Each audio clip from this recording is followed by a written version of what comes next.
The purpose of this podcast is to review the behavioral model, and we'll talk about how that applies to behavior management and applied behavior analysis. So we'll be covering some basic concepts and some terms that will be important for the rest of the course. Just as an introduction, the purpose for the course, or the purpose for applied behavior analysis in general, is really the study of why do people act the way they do? Why do people behave in certain ways? And when there's a problem, as in the case often with students, how can we better understand their patterns of behavior so that we can change it in a positive way? Another aspect of applied behavior analysis and the behavioral model is that we need meaningful and useful explanations of behavior. For example, if a kid has a real difficult time, let's say, and has a tantrum, we could say that the child had a tantrum because he got upset. But that's really just describing what we've already seen. We're saying he's upset because he had a tantrum, and why did he have a tantrum? Because he was upset. The way that people often describe behavior is sort of a circular argument. It doesn't really help you understand what's happening. They're simply restating things. So we're going to be looking at ways of understanding behavior that can help us pinpoint the causes of behaviors, the reasons they're occurring, and it's usually so that we can help change those behaviors over time. One of the things we want to focus on in terms of usefulness of explanations is, again, an explanation is useful if we can use it to help someone. So, does the explanation explain why a behavior is occurring? There are 4 criteria that we're going to be looking at. First of all, is the explanation inclusive? Is it verifiable? Does it have predictive utility? And is it parsimonious? And we'll briefly talk about what each of those are. An inclusive explanation is one that accounts for most behavior. We had some discussion about Pavlov, and he studied reflexes. He used an apparatus, and he classically conditioned a dog to salivate at the sound of a bell as opposed to just the presence of meat powder. This was a real breakthrough at the time, and it was really interesting. Classical conditioning has played a huge role in the treatment of phobias and fear-based behaviors. We'll talk about that some. But it's not an inclusive model. It doesn't explain a lot of complex behavior. It doesn't explain why a student will get into a power struggle with a teacher or a verbal argument. It doesn't explain why some kids bully other kids. So we need other models of behavior to encompass those things. So we want a model that accounts for most behavior that we want to actually change. To say that an explanation is verifiable means that it actually is something that we can test. We had some discussion about Freud's model of the id, the ego, and the superego. They're interesting to talk about. As far as I know, no experiment has ever verified that our internal psychological structure is broken into 3 levels. It's not testable. So we're going to be considering things that can be tested or verified. They can be proven or disproven. Does it have predictive utility? Can we use a model of behavior, of understanding behavior, to predict how someone might respond to a situation in the future? If we can, then that is predictive. It's useful to us in that way. If a model can only describe what's already happened and can't predict what might happen in the future, it's of much more limited use to us in changing behavior.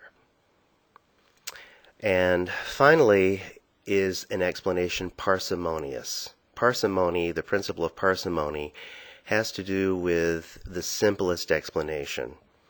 In science, we want to find the simplest explanation that's adequate. So, for example, if I walked into the classroom and I was all jittery and talking really fast. One explanation might be, well, Woody's all of a sudden developed fear of speaking in public. Or another explanation could be that, wow, he probably just had a triple latte at Starbucks and he's all gopped up on caffeine. That's probably the more likely explanation. So what's the simplest explanation that will account for the behavior? We want a model of looking at behavior that's always going to look for the simplest explanation, usually because that's most often the right one. Considering the behavioral model, well, we had some discussion about what the behavioral model was and how that contrasted with other models of behavior. For example, the developmental model is a way of looking at behavior that looks at changes or developmental milestones, physical and cognitive, that individuals go through as they are developing. And the developmental model is very important. The behavioral model, on the other hand, looks more at learned behavior. And to actually understand young children, it's helpful to have a good understanding of both the developmental model and the behavioral model. Together, they can account for a lot of behavior and help you understand how to intervene and help younger children. But for right now, we're focusing on the behavioral model. The behavioral model is really focused on the aspects of behavior that are learned. And it does not discriminate between appropriate or good behaviors or inappropriate problem behaviors, in as much as they are both learned in the same way. So, for instance, if you use positive praise in a classroom and you're giving a kid descriptive praise for being on task and for working, you're using your attention as a positive reinforcer to increase that behavior. If a child is making negative remarks and you're constantly saying, hey, don't talk that way in this classroom, if that serves as a reinforcer for that student, then that's positive reinforcement increasing the problem behavior. The same thing applies for negative reinforcement. It can increase both good and bad behaviors. Think of the principles of learning as a natural law like gravity. Gravity is your friend when it holds down things, or it's not your friend if you drop something heavy on your foot. It doesn't know good or bad. It's just a natural law. And we need to understand that all behaviors, regardless of whether there's something we want or something we don't want, whether they're planned or unplanned, they're learned in the same way. That's the basic idea behind understanding how we can change behaviors. Before we can even talk about changing behavior, we have to talk about what behavior is. Behavior is something that we can actually experience with our senses. It's observable and it's measurable. That's my Labrador Retriever snoring in the background. Sorry about that. It's something that you can see, hear, smell.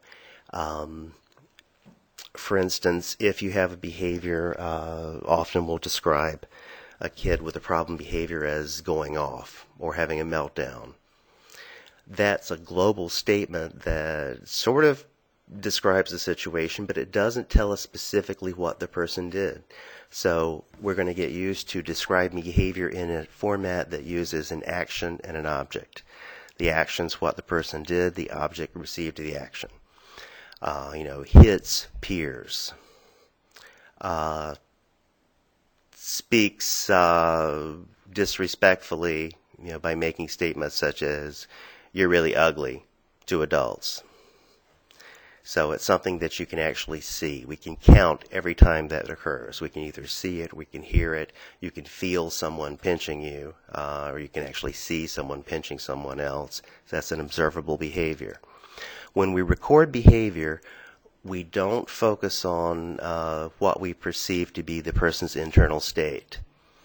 Now that might be important in interpreting behavior. It's okay to say the person appeared angry, but when we describe behavior, what did the person actually do? We want to describe behavior in a way that's repeatable. In other words, when we define a behavior, we don't want to be so specific as saying the behavior is when Johnny picks up a book and throws it across the room. Well, if the kid's picking up stuff and throwing it, it's more useful to say throwing an object or throwing an object inappropriately. Throwing a baseball in the field would not be inappropriate. So that's what we mean by being repeatable. It's a definition that we can use over and over again to measure a behavior. When we say a behavior is quantifiable, we're talking about defining it in such a way that we can focus on how much or how often, how long. This is going to depend on the nature of the behavior. Some behaviors we're really interested in how long they occur. For instance, if a child in a grocery store has a tantrum, we're not as interested in how many tantrums, because one tantrum could last 30 minutes. So if we just said he had 2 tantrums yesterday, today he had 1 tantrum. That's not telling us the whole story, because the 1 tantrum may have lasted an hour, the 2 tantrums may have lasted 5 minutes each. Obviously, he did a lot better on the day that he had 2 5-minute tantrums.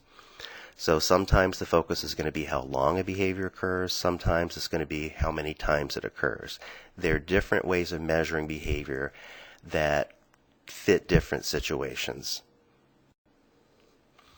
The term consequence here applies to an event that follows a behavior. Consequences can change a behavior in 3 different ways. They can result in the behavior increasing, they can result in the behavior decreasing, or they can leave it unchanged. If the consequence leaves the behavior unchanged, then it's really not related to the occurrence of behavior. If, however, a consequence follows a behavior, and again, here we mean consequence not in the sense of this is something planned, but a consequence is simply something that follows a behavior. If a consequence, something following a behavior, consistently results in a behavior increasing over time or decreasing over time, we say that there's a functional relationship between that behavior and the consequence. That's what a functional relationship means. It means that if this behavior is followed by this consequence, the two are functionally related. Challenging behavior means a behavior that is of a concern for us, and it's one that we are going to consider for change. The term we're going to use in this course is we're going to say that is a target behavior. It's a target behavior because it's one we've targeted for intervention. Sometimes target behaviors are going to be behaviors we want to increase. Sometimes they're going to be behaviors we want to decrease. There are different criteria that I want you to consider when looking at a behavior and determining if we want to change it. First criteria is, does this behavior result in injury to that person or to other people? In other words, does the behavior cause the person to hurt himself, such as in the case of a kid hitting himself or cutting herself? Or is the behavior hurting someone else? Does the kid, hit other people? Does the behavior result in damage, physical damage to the environment? So if a child's breaking things or breaking windows, that's obviously physical damage to the environment. Another reason to change a behavior is it's interfering with learning. It can be interfering with that student's learning or with another student's learning. So if a kid is engaging in a behavior like being extremely disruptive in class, that's probably going to interfere with her or his learning and the learning of other students. The final one is, does the behavior socially isolate the learner? In other words, does the behavior make the person look and appear so different that it's going to interfere with that person developing social relationships? Things that we want to consider with a behavior also are the intensity, the frequency, and situational criteria. In other words, sometimes a behavior is a problem not because it simply occurs, but because it occurs so much or so loudly or so intensely that it's a problem. For instance, it's appropriate for students to ask questions in school, but if a student asks questions at such a rate that it interferes with other students' learning, or it could even make the other kids think the student's really weird because he asks 500 questions every day, that could be a problem. Some behaviors are perfectly fine, but in one situation, but not in another. For example, there's behavior that's acceptable at a football game that is not acceptable at a classical music concert. So if you do it in one place, it's fine. The other place, it isn't fine. So sometimes the goal is to teach the student to recognize when is it okay and when is it not okay to engage in this behavior. These are very important terms on this page. These are operant learning principles. These are basic principles that we're going to be using throughout the semester. They are the foundation of everything else we're going to learn. So it's extremely important that you understand these really well. I would say read the material in the text, study it, study your notes, ask questions if you don't understand it. If you're having difficulty here, it's going to be a problem later on. So, there is no such thing as an inappropriate question. If you don't understand something, chances are someone else is having the same difficulty. If we need to set up a time to meet individually and discuss these so that you understand it, I'm absolutely fine doing that. It's definitely worth the investment of time. Two sets of terms that are important, the terms of reinforcement and punishment. Again, we don't use these terms in the same sense that they're used in everyday speech. Punishment, for instance, doesn't mean that you're using corporal punishment. It's anything that follows a behavior that results in a decrease in the behavior. Reinforcement doesn't mean that you are always purposefully giving a kid praise. Sometimes bad behaviors are reinforced by positive reinforcement. Positive reinforcement describes a contingency in which a behavior is followed by something and it increases. So if we look more specifically at the term reinforcement, again, reinforcement just means the behavior is increasing over time given a consequence. Punishment means the behavior decreases over time. When we say consequence, again, we're not talking about a planned consequence, but we're talking about anything that follows a behavior. Another term that's important is that of antecedent. The antecedent is the situation in the environment at the time the behavior is occurring or just before the occurrence of the behavior. The antecedent is really the term that we use is it sets the occasion for a behavior. What's happening with learning, with reinforcement, for instance, is one learns to associate different things in the environment with the availability of reinforcement given the occurrence of a behavior that's been reinforced in the past in similar situations. That's kind of a mouthful, so I'll rephrase it. Let's say that when you're walking down the hallway, you run into a person smiles at you. This is someone in the past, someone with whom in the past you've had very positive interactions. When you talk with this person, you get reinforced by that person, asking you questions like, how are you doing? And so it's a positive interaction. When you see that person is a signal that conversation and interaction will be positively reinforced. If you see a different person that you've had a different set of experiences with, that person may be a signal that conversation is not going to be positively reinforced. You might tend to avoid that person. So what you're actually learning is you're learning to associate the presence of different things in the environment with the availability of reinforcement. So different antecedents sort of signal you to perform different behaviors because they've been reinforced in the past. So that's what we mean by antecedents and consequences. Reinforcement has two forms. Both of these lead to increases in behavior. Positive reinforcement, again, it doesn't mean the behavior is positive. It simply means that when a behavior occurs, it's followed by something, a consequence, in which something is added to that person's environment. So the positive comes from the fact that something's been added. Negative reinforcement, on the other hand, is when a behavior occurs, the consequence results in something being removed. And that motivates that student to engage in that behavior more in the future. Negative reinforcement is a term that's often misused in general conversation. People don't understand it. So it's very important that you really have a clear understanding of what it means. It's when a behavior is increased because something is contingently removed when the behavior occurs. Obviously, it's usually something that the person wants to get rid of or doesn't like. With positive reinforcement, something's added, and it's usually something the person does like. With both of them, the person's motivated to do that behavior more and more. Punishment, on the other hand, is a little different. Here it is not used in the same sense that we do in everyday conversation. For instance, one of the examples I use is something I observed once. It was a storyteller. She was in a classroom with middle school students, and there was this kid who was really getting into the story. He asked some really good questions. After the story, the lady walked up to him and pinched his cheek and said something like, "Oh, you're just the smartest little man, aren't you?" Anyway, the kid just really wanted to crawl into a hole in the floor.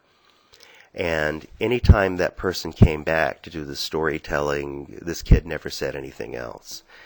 That was positive punishment, because his behavior was followed by the addition of something that he found very aversive. And he was motivated to not do that behavior anymore. So that behavior decreased. Negative punishment is when a behavior is followed by the removal of something and the behavior decreases over time. You'll recognize negative punishment because it's something that's used a lot in schools. If you break the rule, you're going to lose 10 minutes of computer time, or you have to stay in for recess. Those are forms of negative punishment. Negative punishment really isn't terrible, but the problem is people often use it without using positive reinforcement at the same time. And they don't recognize that negative punishment can only decrease behavior. It can't increase behavior. It just doesn't do that.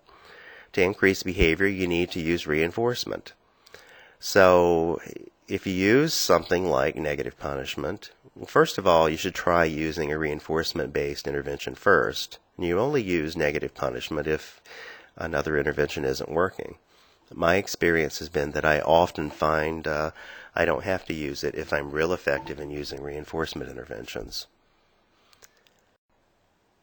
This little 2x2 table, consequence principles, is something you need to memorize. If you can draw this table and understand what it means, you can apply it to any situation and know if the situation is describing a form of reinforcement or a form of punishment. So, just memorize this. On one axis, down on the left, you've got behavior increases and behavior decreases. Those are the two rows in the table. And then the two columns are the consequence is something that's applied, the consequence is something that's removed. And if you ask the questions, okay, did a behavior increase or did a behavior decrease? If you don't know the answer to that, then you can't say that one of those four things has occurred. However, if the behavior does increase or decrease, then you can just look at the table. Okay, if the behavior is increasing, I know it's either positive reinforcement or negative reinforcement. Then you ask the question, was the behavior followed by something being added or something being removed? And then you can usually tell if it's positive reinforcement or negative reinforcement. The same thing applies to positive punishment and negative punishment. So learn the table, be able to draw it. It's going to help you in numerous situations. After a while, you won't have to draw the table anymore. You'll just be able to look at the situation and tell. But that takes some practice. Here's an example of positive reinforcement. We went through several together. So take a look at this one and try generating some of your own. It's an example of negative reinforcement, and then we have a couple of examples of positive punishment, negative punishment. Again, a good thing to do sometimes is make your own examples, and then we can share them together in class. Let's talk for a moment about schedules of reinforcement. If you reinforce a behavior every time it occurs, that's called continuous reinforcement. It's very important to do that in the beginning because it causes one to learn very quickly. So when we're teaching new behaviors, for instance with young children, if we're teaching communication skills, we want to reinforce the student every time that occurs.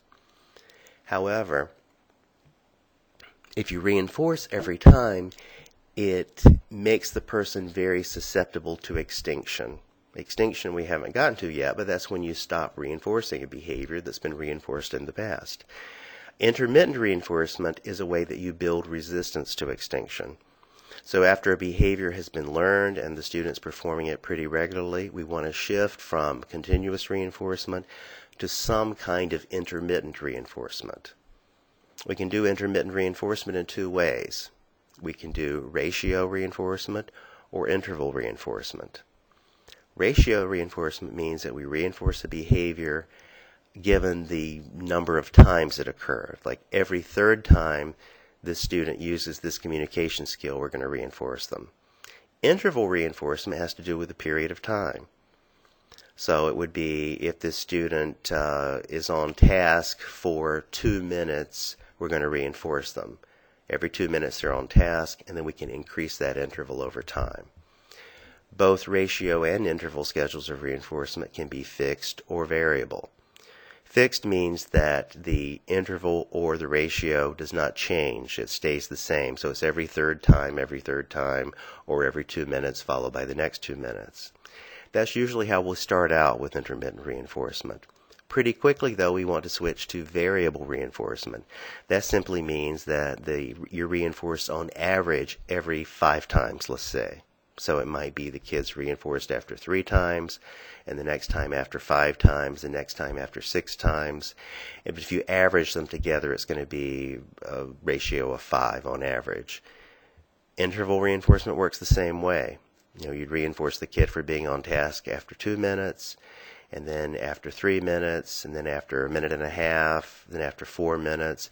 But the idea is it averages out to be 2 minutes or 3 minutes, whatever the interval is.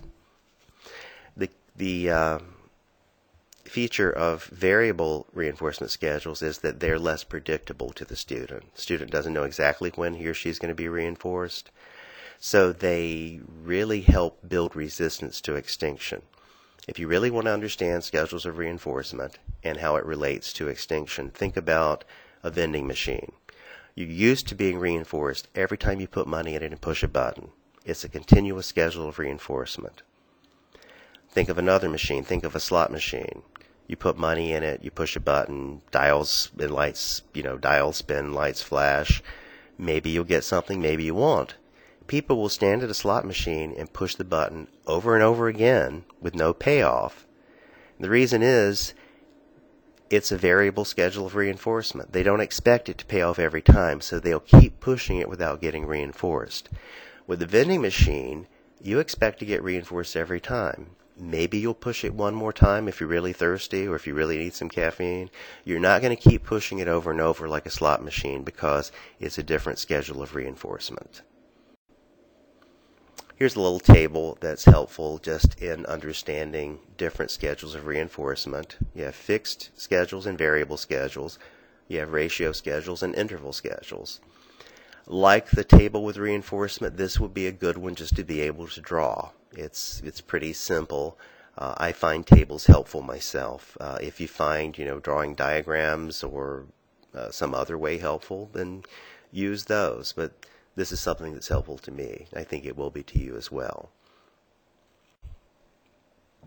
Okay, we mentioned extinction before, but extinction has nothing to do with dinosaurs in this case, but it has to do with behavior. If you know what the reinforcer is, and you can withhold reinforcement after the occurrence of a behavior, eventually the behavior is going to decrease. However, usually before it decreases, there's an extinction burst. The behavior gets worse temporarily. And the reason is the kid expects to be reinforced. You think again of the vending machine. You put the money in, nothing comes out, you kick the machine, you slam the button a few times, that's an extinction burst. So you have to learn, when you use extinction, expect the behavior to get worse for just a little while, and you have to be able to hang in there. Usually extinction works best if you pair it with reinforcement of another behavior. In other words, you give the kid something else to do to get reinforced. It doesn't work well when you do it by itself, and we'll talk about that a lot more this semester. Here's an example of extinction, and I'm sure you could come up with your own. Stimulus control is, we alluded to this earlier, the fact that you learn that certain antecedents are associated with the reinforcement of a behavior. So to use our earlier example, if you see a person in the hallway that you have a history of good interactions with, you're going to approach that person, and your expectation is that your conversation with that person is going to be reinforced. That is an example of stimulus control.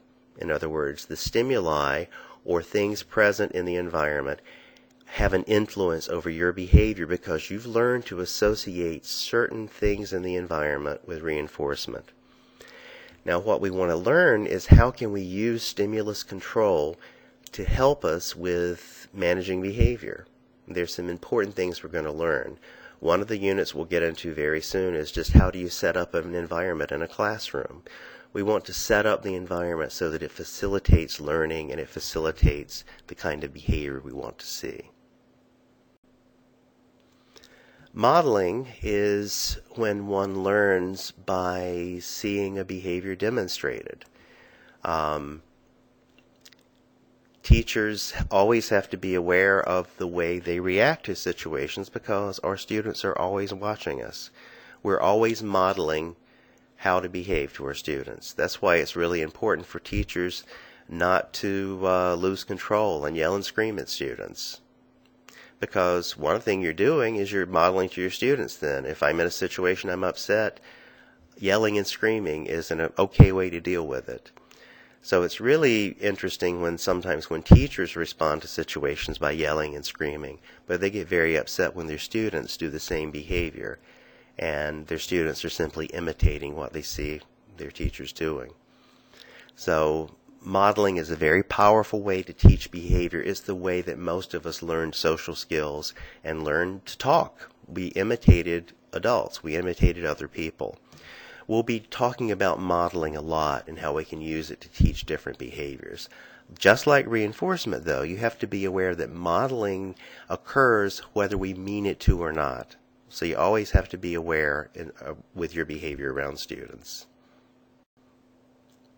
Here's an example of modeling. A good exercise would be come up with your own example. Shaping is another very important process.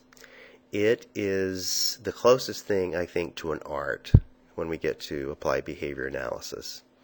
Shaping is when you use reinforcement to change the form of a behavior from one form to another. So you have to, first of all, you accept or you reinforce a very early form of a behavior. For example, if someone's learning to pronounce a word, you're trying to teach a young child to say the word water. And you start out by modeling. Modeling's like, this is water, say water. And the child says, wah, wah. Well, that's an approximation. You want to reinforce that. So you start out with modeling. The kid imitated some of what you did, the first sound. Good job, water. And I always repeat, I model it again, and it's part of the reinforcement. And then if it's something the kid's asking for, you give him access to it. Over time, however, you expect more. You may expect the kid to make the what, get the T sound in there. Then you may break apart the sound, say wa-ter, wa-ter. And the kid says wa, and I say good, say wa-ter. And the kid says ter, good, put it together, wa-ter, good. So you build the skill in sequential steps. It's very hard to tell someone, well, when do you change the criteria for reinforcement? When do you change what you're going to require the person to do? It comes from understanding your student and knowing how quickly he or she can learn and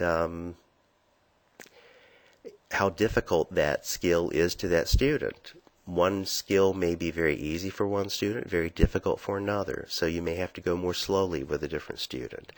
Shaping is something that requires a lot of practice, but if you are very good at using shaping, it is going to be an important skill to use as a teacher, regardless of the students with whom you're working.